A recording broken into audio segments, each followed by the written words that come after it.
आदरणीय अध्यक्ष जी,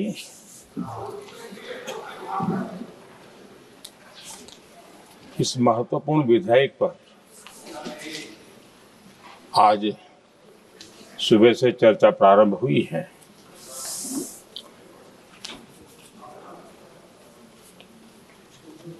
काफी साथी यहां से भी जिन मुद्दों को स्पर्श किया गया है उसको तथ्य से और तर्क से सदन को जरूर जानकारी देंगे और इसलिए मैं उन विषयों में जाना नहीं चाहता। आदरणीय अध्यक्ष जी, राष्ट्र के जीवन में कुछ महत्वपूर्ण पल आते हैं और उस समय की समाज की मनस्थिति और नेतृत्व की क्षमता उस पल को कैप्चर करके एक राष्ट्र की अमानत बना देती है, एक मजबूत धरोहर तैयार कर देती है। मैं समझता हूं कि भारत के संसदीय लोकतंत्र के इतिहास में ये वैसे ही पल है। आवश्यकता तो ये थी कि 25-30 साल पहले जब से विचार सामने आया, आवश्यकता महसूस हुई, हम इसको लागू कर देते और हम आज उसको काफी परिपक्वता तक पहुंचा देते हैं और आवश्यकता के अनुसार उसमें समय समय पर सुधार भी होते हैं और यही तो लोकतंत्र की ब्यूटी होती है।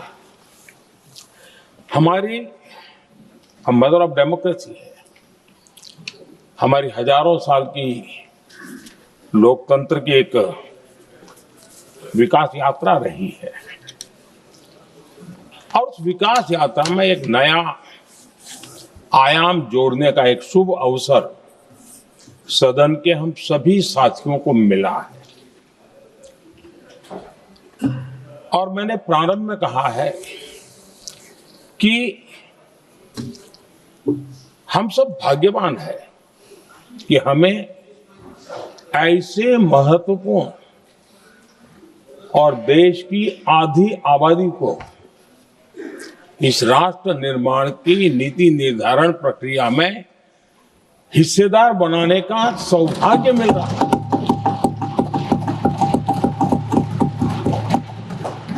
ये हम लोगों के लिए सौभाग्य है और मैं चाहता हूं कि मेरे सभी माननीय सांसद, मैं इधर उधर की आज बात करना नहीं चाहता हूं, हम सभी सांसद इस महत्वपूर्ण अवसर को जाने न दें।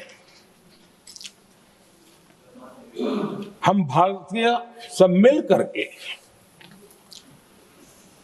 देश को नई दिशा देने जा रहे हैं। हमारी शासन व्यवस्था को संवेदनशीलता से भरने का एक सार्थक प्रयास करने के लिए जा रहे हैं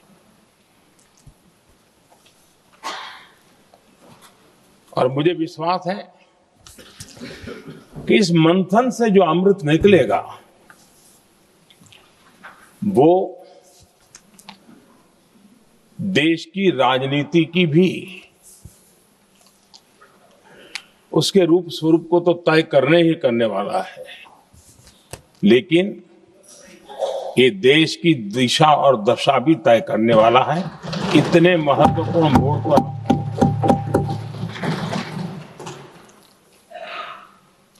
आदरणीय अध्यक्ष जी, 21वीं सदी में भारत एक नए आत्मविश्वास के साथ आगे बढ़ रहा है। विश्व में भी आज भारत की स्वीकृति हम सब महसूस कर रहे हैं और ये हम सबके लिए गौरव का पल है। एक समय हमारे पास आया है और इस समय को हमने एक विकसित भारत के संकल्प के साथ जोड़ा है।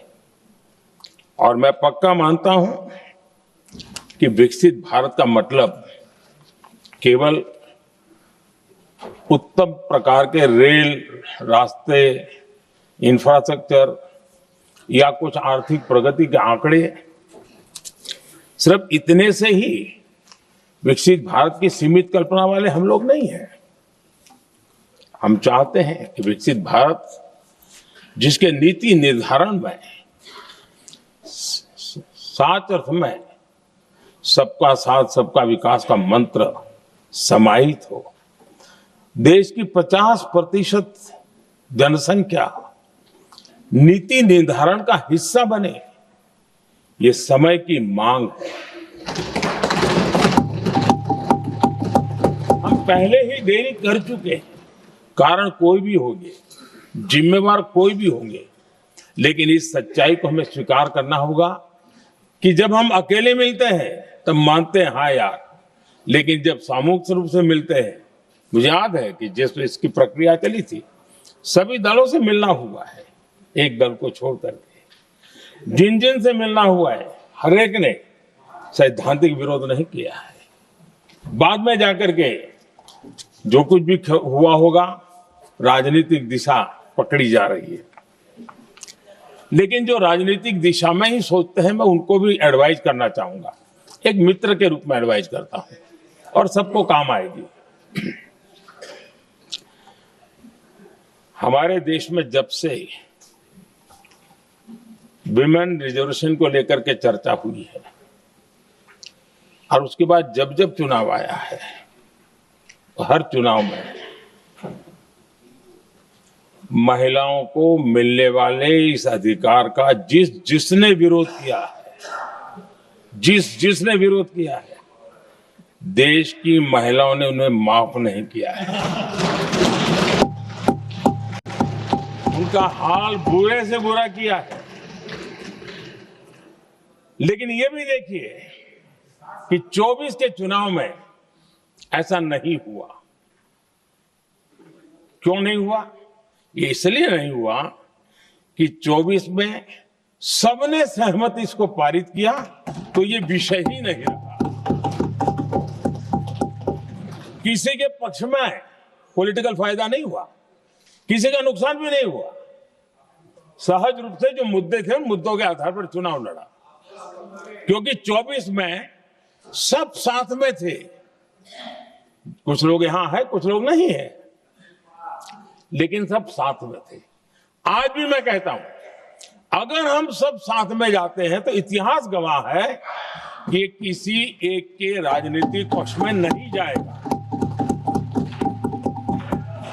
ये देश के लोकतंत्र के पक्ष में जाएगा, देश के सामूहिक निर्णय शक्ति के पक्ष में जाएगा और हम सब उसके यश के हकदार होंगे।